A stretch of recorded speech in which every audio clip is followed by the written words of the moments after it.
Salut à toi, merci encore une fois de plus d'avoir cliqué sur ma vidéo. Si c'est ta première fois de passer par ici, je m'appelle Fabrice Zopop. Dans cette chaîne, je parle des faits de société, je parle également de sport. Abonne-toi tout simplement à cette chaîne pour ne manquer aucune vidéo. Et si en plus de ça, tu actives la cloche de notification, alors tu recevras de manière automatique une notification lorsqu'une nouvelle vidéo sera publiée. Si entre-temps, tu as des questions, des remarques, des suggestions, des critiques ou alors des propositions d'amélioration, n'hésite pas de m'écrire en commentaire. Un like me ferait énormément plaisir.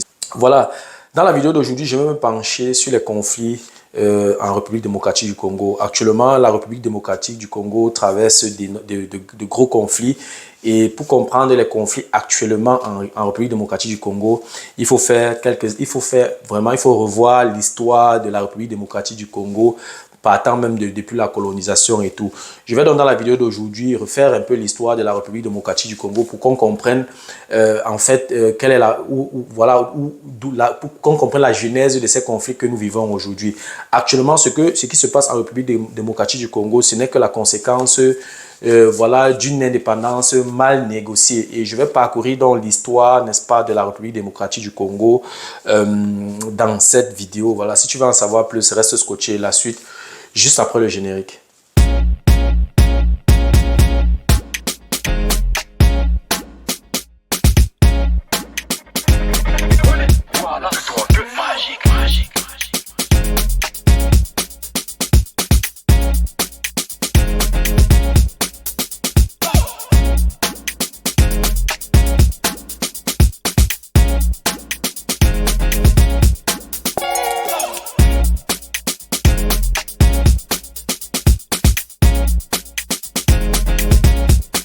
Voilà, comme je l'ai énoncé à l'introduction, nous allons refaire, n'est-ce pas, l'histoire de la République démocratique du Congo dans la vidéo d'aujourd'hui. Comme je disais, pour comprendre les conflits actuels en République démocratique du Congo, il faut d'abord comprendre la genèse, il faut d'abord comprendre, n'est-ce pas, il faut comprendre l'histoire de la République démocratique du Congo, d'où est-ce qu'elle vient, la genèse. Ces conflits d'aujourd'hui ne sont que la conséquence d'une indépendance mal négociée. Je dois dire que la République démocratique du Congo, je vais encore une fois de plus utiliser mon tableau, la République démocratique du Congo, n'est-ce pas, obtient son indépendance le 30 juin, n'est-ce pas, 1960. Ça, c'est l'indépendance de la République, l'indépendance de la République démocratique du Congo, la RDC, n'est-ce pas? Voilà. La République démocratique du Congo est l'un des pays les plus riches du monde grâce à ses ressources naturelles. Ça, c'est clair. Donc, ce qui est paradoxal, n'est-ce pas? Ce qui est paradoxal et ce qui est étonnant, c'est que c'est l'un des pays les plus pauvres de la planète. C'est quand même incroyable qu'un pays regorge autant de ressources naturelles, regorge autant de richesses naturelles, mais en même temps est l'un des pays les plus pauvres de la planète. Et que ce n'est pas paradoxal. Donc, déjà, à ce niveau, ça peut déjà interroger, ça peut déjà nous amener à nous poser beaucoup de questions. Mais qu'est-ce qui se passe? Où vont donc les ressources naturelles de la République démocratique du Congo? Voilà, ce que je dois dire ici, c'est que la République démocratique du Congo est un costaud gâteau que plusieurs pays se partagent. La République démocratique du Congo, c'est un gâteau en fait. C'est un gâteau, n'est-ce pas, partagé par la Belgique. La Belgique, il faut le dire, la Belgique, les États-Unis d'Amérique, il faut le dire, et les multinationales, très important parce que toutes les ressources naturelles-là, les grandes multinationales ont besoin de ces ressources naturelles-là, de ces matières premières, n'est-ce pas, pour pouvoir développer leurs produits, pour pouvoir fabriquer leurs produits, notamment Microsoft, n'est-ce pas, et Apple. Ça également, c'est un fait, c'est connu, c'est documenté dans tous les livres d'histoire, c'est documenté. Voilà. Ce que je dois dire avant de continuer, c'est la République démocratique du Congo. Je vais prendre un parallèle pour que tu comprennes un peu de quoi il est question. La République démocratique du Congo est un peu comme, voilà, comme un homme. Voilà, donc, voilà, tu es un homme. Tu rencontres une belle demoiselle qui te plaît. Tu t'en vas, tu la dragues. Toute la torture qui va avec. Ce n'est pas déjà facile d'aborder une femme. Déjà, tu prends le courage, tu abordes cette femme et puis elle va d'abord te traîner.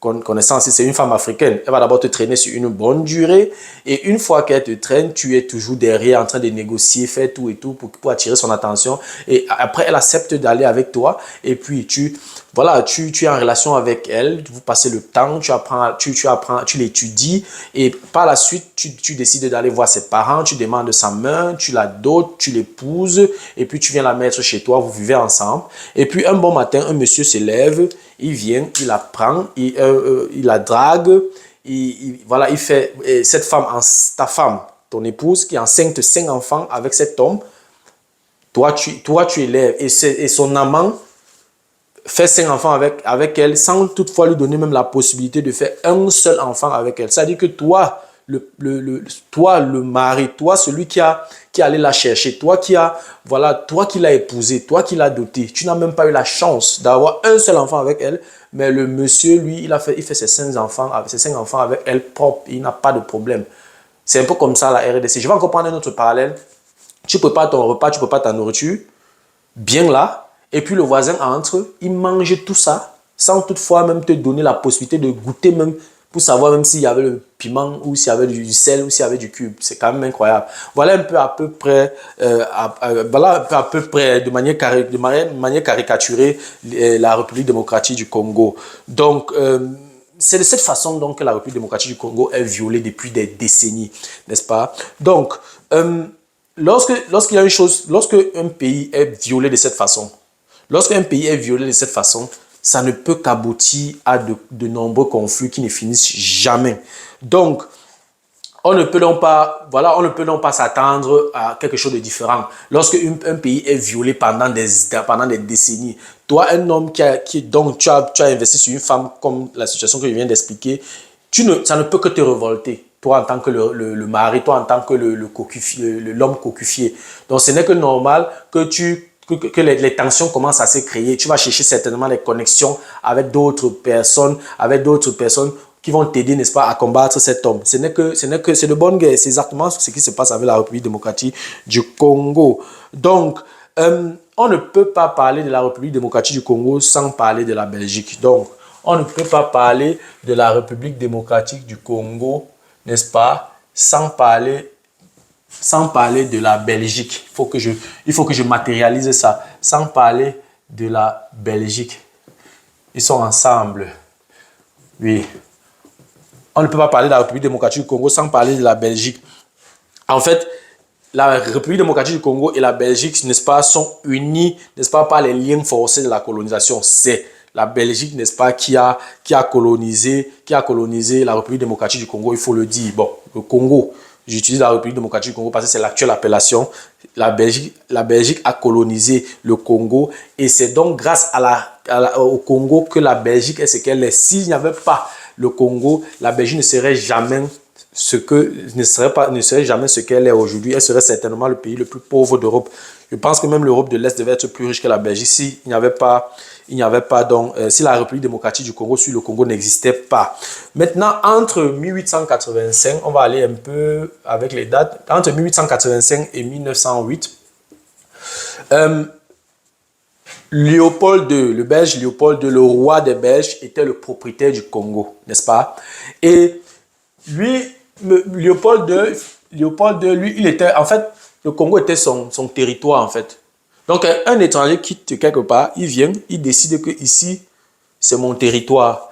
Et il utilise tous les moyens qui sont les moyens qu'il a pour confisquer ce territoire. Et il n'est pas inquiété par la communauté internationale, rien n'est fait. Il est là, il a confisqué tout le Congo. Donc, Léopold II est donc le roi belge, le propriétaire du Congo, et et son business c'est quoi? Son business c'est l'ivoire et le caoutchouc. Voilà les deux business qu'il faisait pendant cette période-là. Et pour que son business réussisse, il était obligé de mater les peuples parce que n'est-ce pas, pour produire l'ivoire et le caoutchouc, ça ne se faisait pas seul, il fallait la main d'œuvre aussi. Et il a donc exterminé près de la moitié de la population congolaise. C'est-à-dire que lui seul, ce monsieur contrôlait près de 2,3 millions de kilomètres carrés. C'est incroyable. C'est-à-dire qu'il compte tout un continent. il contrôlait toute la République démocratique du Congo. Pour quelqu'un, si regarde un peu la carte de l'Afrique, tu regardes un peu comment le Congo est délimité. Il contrôlait 2,3 millions de kilomètres carrés pour lui seul. Donc, il était en même temps le roi. Il était en même temps le roi et en même temps un tueur en série, un tueur de masse. Parce que s'il a exterminé près de la moitié de la population congolaise, ça c'est un génocide. Ça, ce genre de personnes, c'est ça qu'on appelle crime contre l'humanité.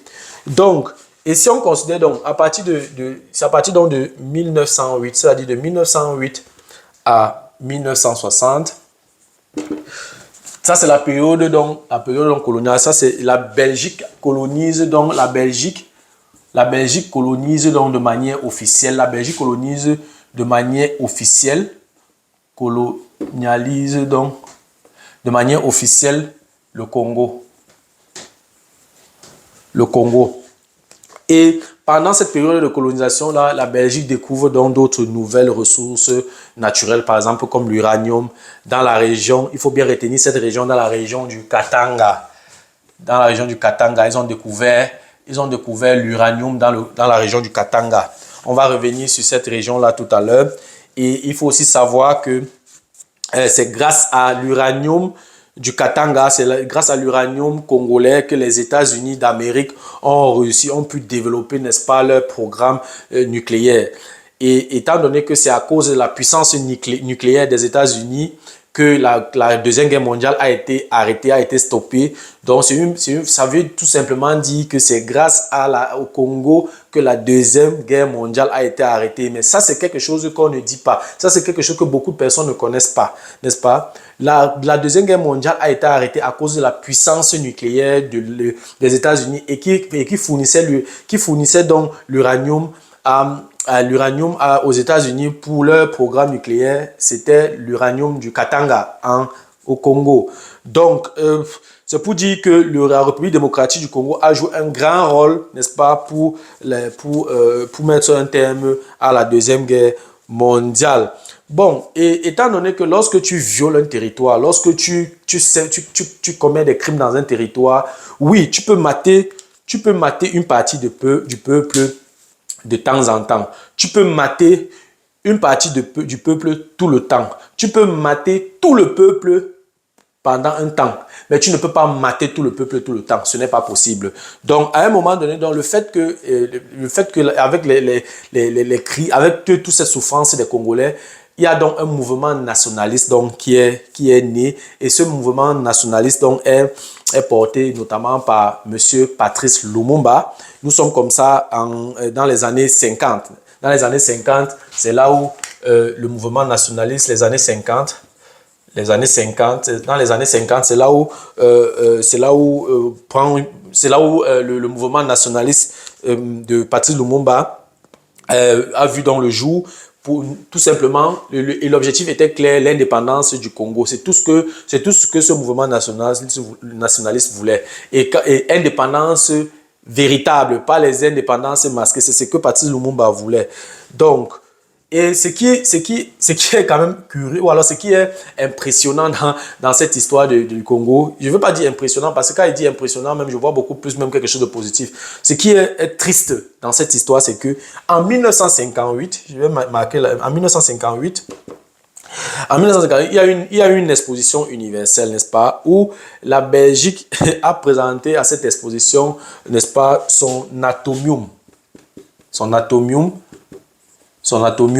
Et ils ont également exposé un zoo. Et dans le zoo, il y avait des petits enfants, filles comme garçons, petits Congolais, qui étaient placés là dans le zoo comme des petits animaux, comme des petits singes, des petits chimpanzés et tout. Voilà, ils étaient exposés là, chacun pouvait venir voir. Un peu comme dans un zoo où tu payes l'entrée, tu te promènes, tu vois les animaux et tout.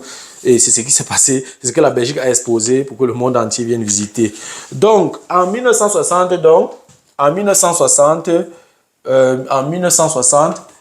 la Belgique donc décide donc de libérer donc le Congo et de remettre les clés au Congo.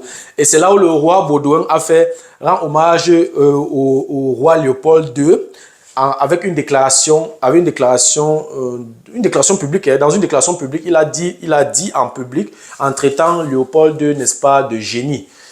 Et voilà, c'est quelque chose qui n'a pas plu au nationalisme, au mouvement nationaliste. Mais Patrice Lumumba a également pris la parole et il a dit ceci, je le cite.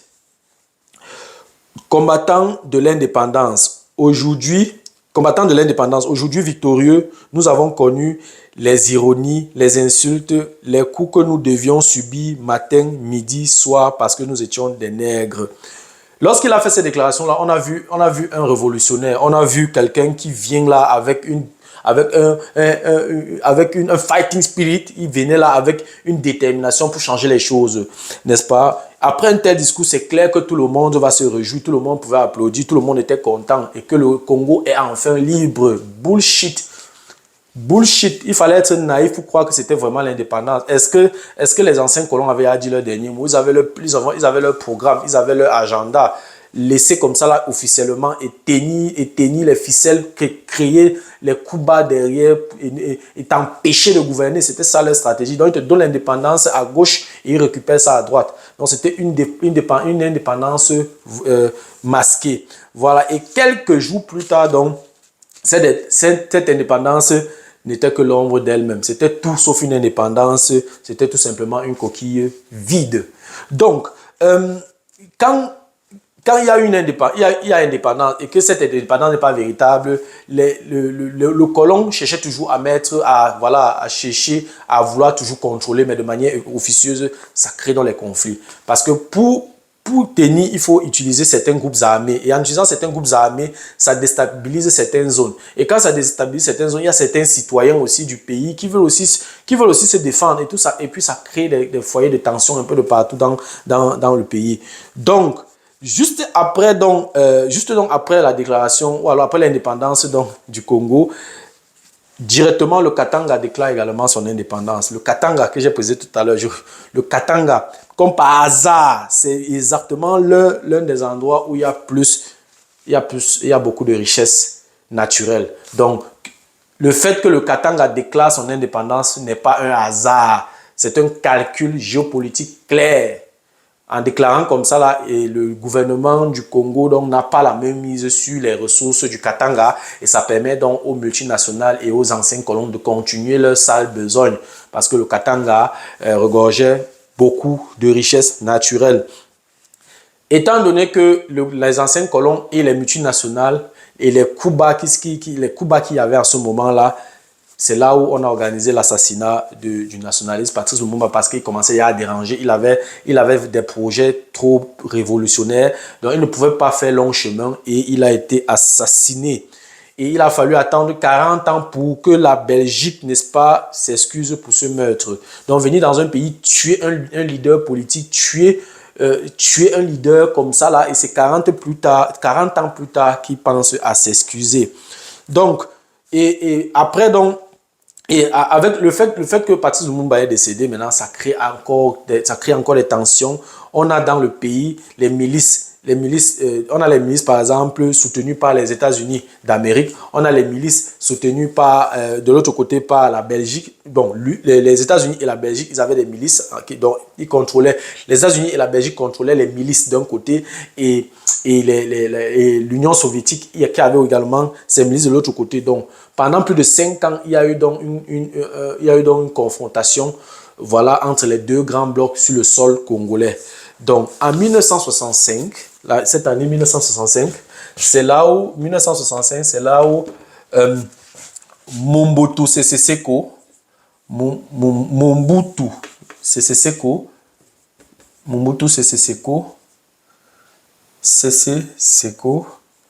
oui, c'est là où Mobutu Seko prend le pouvoir.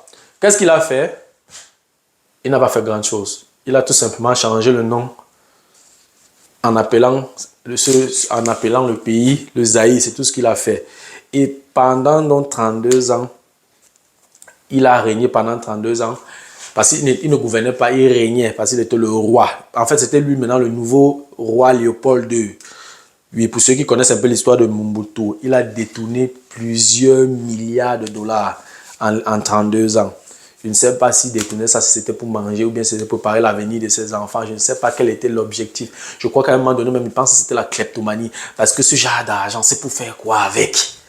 Tu vas faire quoi avec? C'est seulement pour aller mettre dans les banques étrangères ou encore, c'est encore ces banques étrangères-là qui vont faire des investissements et tout. C'est l'argent jeté. C'est l'argent jeté. Je me demande si à ce moment-là, ces gens, je ne sais pas ce qu'ils avaient dans la tête. Tu peux manger, est-ce que tu peux manger beaucoup de milliards? Tes enfants, est-ce que même tes enfants vont manger? Les enfants de tes enfants vont manger jusqu'à, je ne sais pas, la 40e génération. Est-ce que c'est comme ça qu'on gouverne un pays? Donc, pour rester dans longtemps, 32 ans, ce n'est pas 32 jours, ce n'est pas 32 semaines, ce n'est pas 32 mois, c'est 32 ans. 32 ans, c'est 32 ans. Et pour rester longtemps, il fallait donc avoir le soutien des grandes nations, de toutes les grandes nations étrangères, de toutes les grandes puissances étrangères, de tous je vais dire quoi, il fallait avoir les connexions avec les grandes puissances, n'est-ce pas? Et il a eu le soutien de plusieurs grands hommes politiques. Il a eu par exemple le soutien de Pompidou. Il a eu le soutien de Georges Pompidou. Il a eu le soutien de Georges Pompidou, qui était le président français de 1969 à 1974. 1974. Il a eu le soutien, n'est-ce pas, de Ronald Reagan, qui était le président des États-Unis de 1981 à 1989, n'est-ce pas? De 1981 à 1989. Il a également eu le soutien du président français Valéry Giscard d'Estaing, qui était le président français de 1974 à 1981. Il a également eu le soutien de George Herbert Walker Bush, qui était le président des États-Unis donc de 1989 à 1993. Il a été également soutenu par Jacques Chirac, qui était le président français donc de 1995 à 2007 avant Nicolas Sarkozy. Donc, c'est ainsi donc en 1996, je vais également mettre la date là ici pour que... En 1996, qu'est-ce qui se passe? C'est là où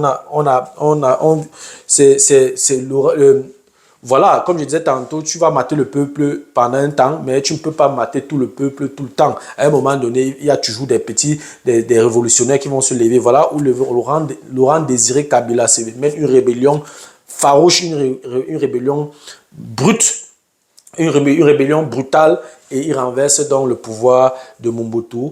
Et pour cela, il fallait être financé. Il a été naturellement financé par certaines multinationales étrangères. Donc, et lorsqu'il renverse dans Mobutu, c'est là que commencent les deux grandes guerres, les deux guerres successives qui feront donc plus de 6 millions de morts. Donc après le renversement de Mobutu, le pays s'est gâté, et c'est là où on a vécu donc tous ces morts, avec plus de tous ces deux guerres, et c'est là où on a vécu, il y a eu plus de 6 millions de morts. Avec donc tout ce chaos, dis-moi quel président ou alors quel homme d'État, n'est-ce pas, peut gouverner sereinement.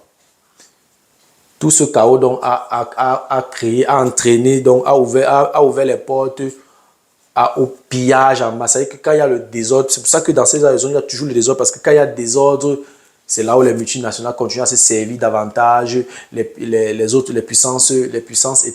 grandes puissances étrangères se servent, chacun se sert, chacun fait ce qu'il veut, parce que le pays est instable. Donc, avec tout ce chaos, il ne pouvait qu'avoir ce pillage. Voilà. Et le problème, c'est qu'il a été un peu, voilà, ce qui était très dangereux, parce que pendant ce moment, Laurent Désiré Kabila père, il a signé, donc, il a passé certains deals avec le président rwandais et le président ougandais. Et quand tu regardes la carte, le Rwanda et l'Ouganda sont des pays voisins. Donc, quand tu regardes le M23, c'est toujours dans la frontière et tout. Donc Kabila a signé, a passé des deals avec le président rwandais et le président ougandais. Et c'était quoi en fait leur deal? Leur deal était simple. Kabila demandait juste une protection militaire, en armement et tout le reste. Et en échange, qu'est-ce qu'il devait donc juste leur fournir? Les ressources naturelles. Donc, et en 2001, M. Kabila, le père, a été également assassiné. Puisque quand il y a déjà plusieurs connexions, il y a déjà un conflit d'intérêts, on ne sait plus qui est qui fait quoi, qui est pour qui. Donc du coup, n'importe qui peut être assassiné à n'importe quel moment. Monsieur Kabila, Laurent, le père du fils, a été assassiné. Et après dans cet assassinat, le premier ministre belge revient en République démocratique du Congo ou alors au Congo et propose donc Joseph Désiré Kabila, c'est-à-dire le fils de Laurent Désiré Kabila, pour remplacer son père. Et depuis donc la fin de la deuxième guerre, parce que là c'était après l'assassinat de Laurent Désiré Kabila, lorsque monsieur le premier ministre belge vient donc proposer Joseph Désiré Kabila au Congo, c'est les troupes étrangères donc se retirent et lorsqu'ils se retirent donc le désordre alors prend place, c'est-à-dire que c'est là où ils ont laissé la place à plusieurs groupes armés. On ne savait plus qui faisait quoi, qui travaillait pour qui. C'était tout un mélange sauvage. Bref, on n'avait que des groupes armés. Et ce qui est bizarre, ce qui est pervers, c'est que certains groupes armés étaient financés, par exemple, par les pays voisins, comme par exemple l'Ouganda, le Rwanda. Il n'y a jamais eu vraiment une transparence.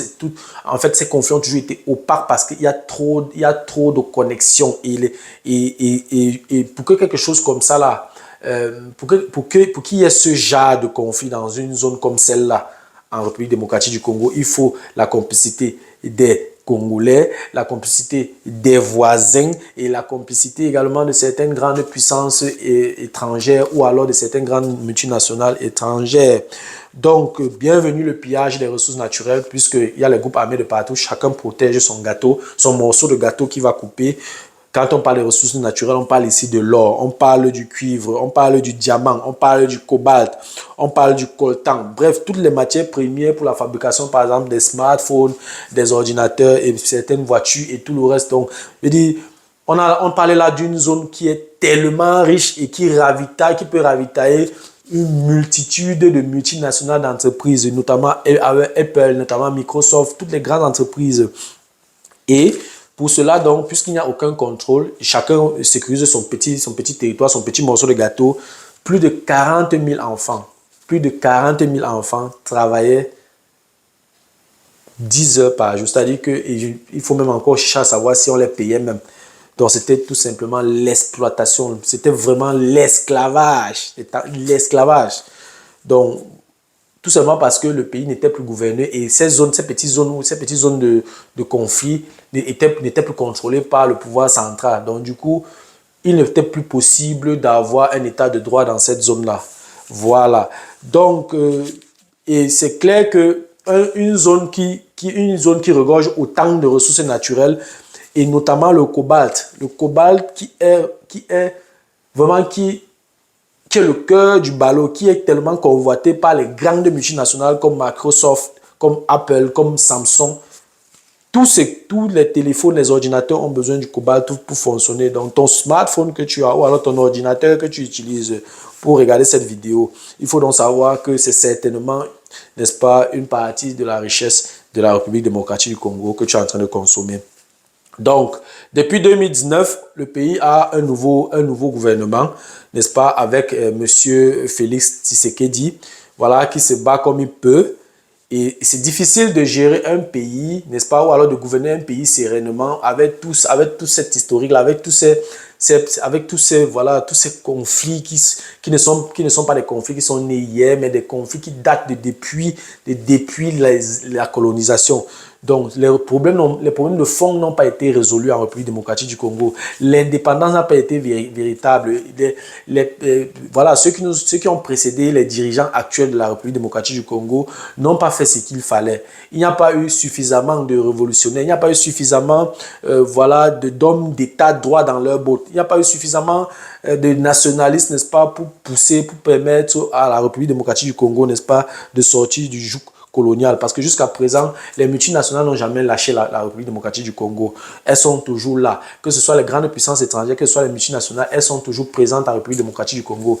Et puisqu'elles profitent donc du désordre en République démocratique du Congo, donc tous ces conflits-là, on voit des familles qui se déplacent, on voit les réfugiés, on voit les guerres, on voit les conflits un peu de partout. Ça, c'est une bonne chose pour ces multinationales-là, parce que ce n'est que dans ces conditions-là qui peuvent bien, qui peuvent bien piller, qu'elles peuvent bien, bien se servir en termes de matières premières et tout, à bas prix et parfois gratuitement.